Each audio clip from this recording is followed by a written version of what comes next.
Hello, good morning mga friendship. Tara, almusal muna tayo bago tayo lumabas ng ating bahay patungo sa ating pupuntahan. Holiday natin ngayon mga friendship. Ayan. Ito nga pala yung ginawa nating bread kagabi. Ayan. Gawa natin siya sa stove top.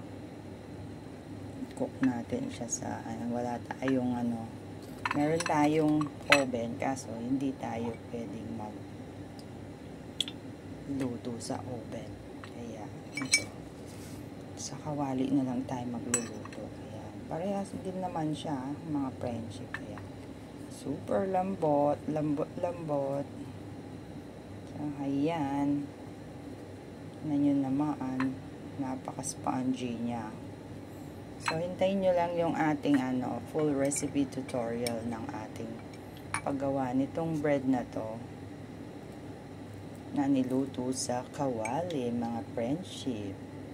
Ayan. At saka hindi siya masyadong matamis. Patatamisin lang yan nito ng strawberry jam ni Bossing. Hindi niya kinakain. Kaya ako na lang ang kakain. Paminsan-minsan. Dahil ayaw ko rin ng matamis. Ayan, tsaka meron tayong black coffee, of course.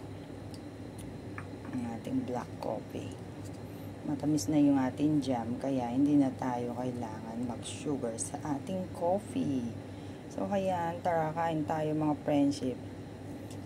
Happy blessed Sunday. Ingat-ingat kayong lahat. God bless.